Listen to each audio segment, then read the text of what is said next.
దేవుని బిడ్డలారా, యేసు ప్రభుల వారు లేఖన భాగములో నమ్ముట నీ వలనైతే నమ్మువానికి సమస్తమును సాధ్యమే అన్నటువంటి ఒక గొప్ప మాటను బేతనియా లాజరక్క గారైన మార్తమ్మ గారితో చెప్పిన మాటను మనం జ్ఞాపకం చేసుకోవాలి. ఈ లోకంలో జీవిస్తున్న మనము లోకంలో ఉన్నటువంటి అనేక మందిని నమ్ముచుంటున్నాం, నష్టపోతుంటున్నాం. అనేక మంది మీద విశ్వాసం ఉంచుతున్నాం.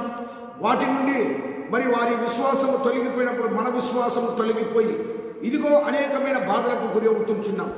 నమ్మదగిన వాడు, ఎంతైనా నిన్ను ప్రేమించి ప్రాణమిచ్చే దేవుడు, ఆయనను నమ్ముట ద్వారా ఈ లోకంలో సమస్తము సాధ్యమని చెప్పిన దేవుడు, ఆయన కనబడలేదు కాబట్టి ఆయనను నమ్మలేకపోతున్నాము. ఆయన కనబడకపోయినను నీలో ఆయన ఉన్నాడు, నాలో ఉన్నాడు. ఈ భూమి అంతటా వ్యాపించినటువంటి గొప్ప దేవుడు ఆయన. మరి ఆయనను నమ్ముదాం, ఆయన మాటలు విందాం. భూలోకంలో అనేకమైనటువంటి వాటిని, అసాధ్యాలను మన జీవితంలో సాధ్యాలుగా మార్చుకొని ప్రభువు సెలవిచ్చిన మాట ప్రకారము విశ్వాసములో ముందుకు కొనసాగి ఆయనను నమ్ముట ద్వారా ఈ లోకంలో సమస్తాన్ని ఆయన కుమారులుగా కుమార్తెలుగా మనము సాధించడానికి ఆ గొప్ప దేవుని సహాయం పొందుదాం.